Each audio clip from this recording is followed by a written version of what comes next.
Hi, I'm Rick Carver, and I'm continuing my story of Travesty of Justice. John Kosogof made a huge blunder.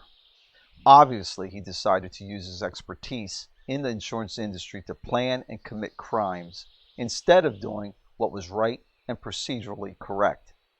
Kosogof was so sure that the plan he put together to hide the many mistakes the Global Title made and to get out of paying a legitimate title insurance claim that he became overconfident. He was 100% positive that his counterfeit deed of trust and all the lies he made up why it was needed, plus the scam against the land records clerks, would go off without a hitch. He almost got away with it, but he didn't get away with it. His ego got in his way. John Kosogof has decades of in-depth understanding of the insurance industry, title industry, and as a lawyer, this gives him the skills in planning and executing criminal fraud.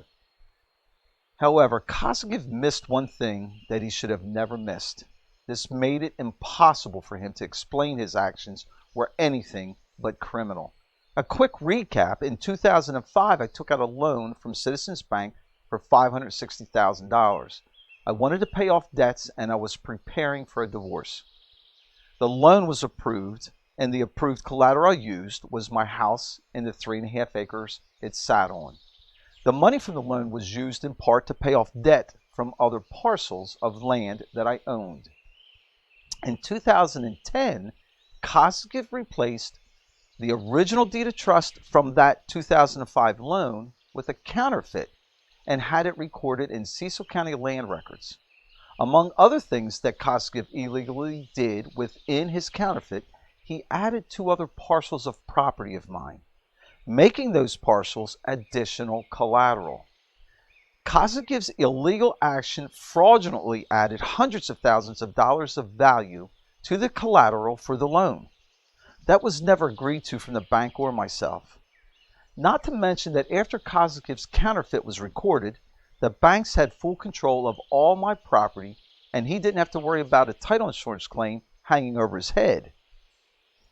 The thing Kosogof never anticipated was this.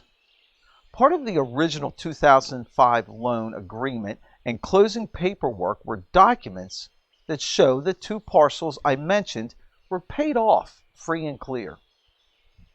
These were the same 2 parcels that Kosogof fraudulently transferred to the bank's ownership, Citizens Bank.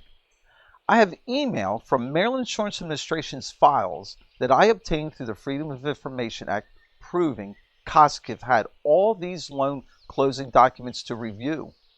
So if he read or researched these documents, he should have seen for sure that these 2 parcels were debt-free. You follow me here? Folks, listen closely. What Kosogof didn't know was in 2006 and 2007, I used these 2 parcels for collateral for another loan to fund a business venture, years before he changed everything. Did Kosogof really search all the land records? He stated many times in trial and in statements made to his buddies at the Maryland Insurance Administration that he searched and researched all of Carver's land records and all loan origination documents. So if he did do the title and land searches as he stated, he should have discovered these parcels had liens on them already and were legally encumbered by another bank. They were used for collateral on a different loan. He should have seen this, right? Okay, so then why did he add these parcels to his counterfeit? The answer is he did not complete a search. He never knew those other parcels had been encumbered by another bank. Now this is important, folks. You remember his scam that he pulled on the clerks by stating in his written request that his counterfeit deed of trust was an original and that he was simply correcting a scrivener's error.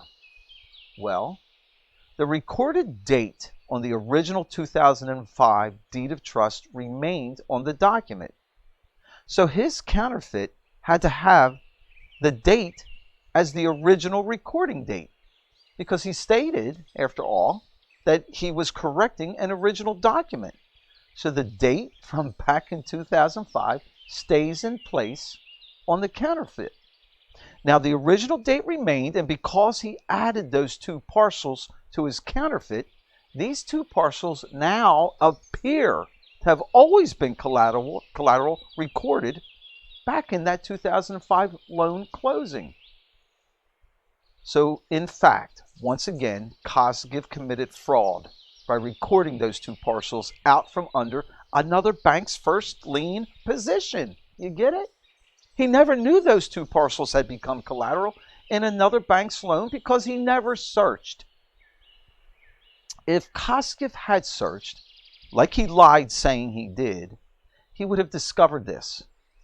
So what happened, folks? You're going to love it.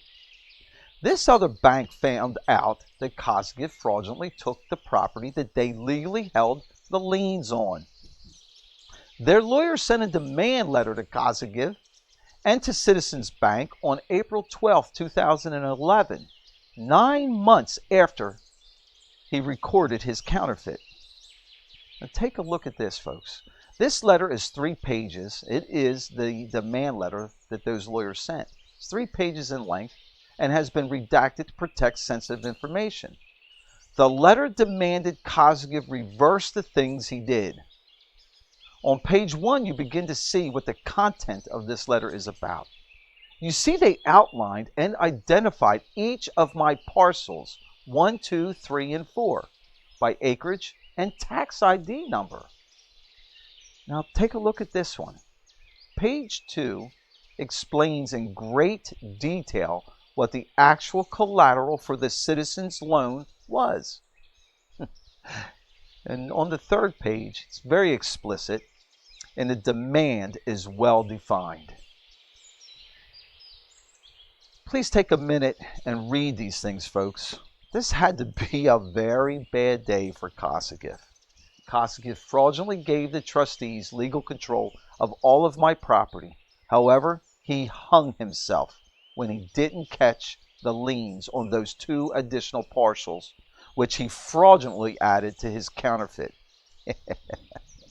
Both parcels had deeds of trust recorded in land records. You remember? Those records he stated many times that he searched and researched. Well, why didn't he see them? Neither Kosogof nor Citizens Bank answered the demand letter. At this point, Kosogof had to realize that his criminal plan was exposed, what he did to me.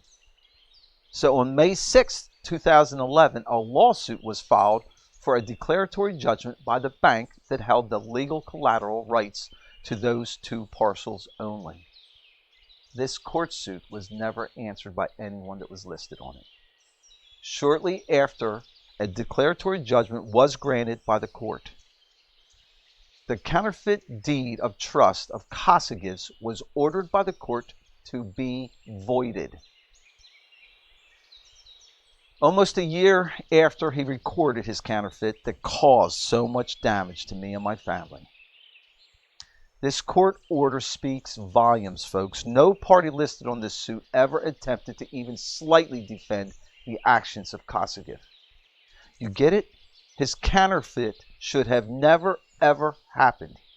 As a matter of fact, Citizens Bank and Security Title sued each other sometime down the road about this whole issue. They sued each other. Can you believe this? Even the bank that Kosogof stated many times asked him to file the counterfeit actually sued him for doing it. Folks, how interesting is his testimony from trial going to be when you hear all of his reasons for committing these crimes? But you know the truth. I'm giving it to you. You will be able to clearly see the cover-up that he and his lawyer perpetrated on the court. What could he possibly explain? How can anyone defend these actions? The truth will make you so angry.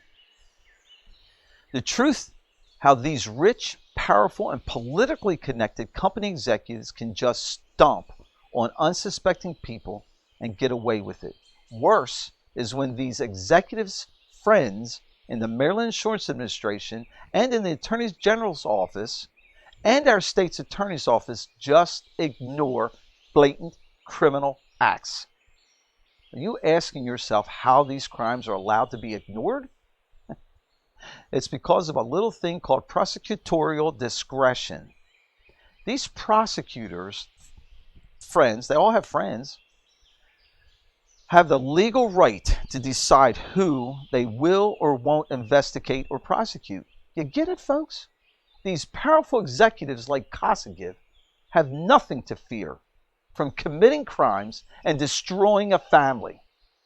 Another little unknown fact is if you file a criminal complaint with the Maryland Insurance Administration, let's say against the criminal actions of a licensed insurance executive, it is the Attorney General's office that decides whether or not to allow a criminal investigation, not the Insurance Administration, who actually licenses insurance agents and companies. Doesn't make much sense, does it? So if you are a very prominent insurance executive with strong political connections and friends in the Attorney General's office, chances of having any criminal investigation launched against the executive is slim to none. Believe me, I've tried and documented all of my attempts. This part of Kosogof's white-collar crime was important to detail for you. As I close this segment, keep in mind all the things Kosogof did as a so-called good faith effort. Also, understand the title insurance claim was open and pending a decision from Kosogof, who is ultimately responsible for the decision to pay or not to pay the title insurance claims. I wonder why he changed everything then. Wonder how many other unsuspecting people and insurance policyholders may have had this company or this executive commit this kind of criminal fraud on them. Folks, this stuff you can't make up. It's unreal, isn't it? Stay tuned for the next segment. We're going to show you many documents and emails that I've obtained from Kosogof's friends at the Maryland Insurance Administration through the Freedom of Information Act. It took me a year and a half to get it. These documents contradict everything Kosogof testified to. Many emails showing Kosogof, the bank, the trustees, and the owner of Global Title, Jerry Troutner, before and after Kosogof recorded his counterfeit. Yes, you heard me correctly. Folks, this is just going to blow you away. Thank you all for following me during this journey, and thank you to Cecil County News for all of their undying support. It's really appreciated.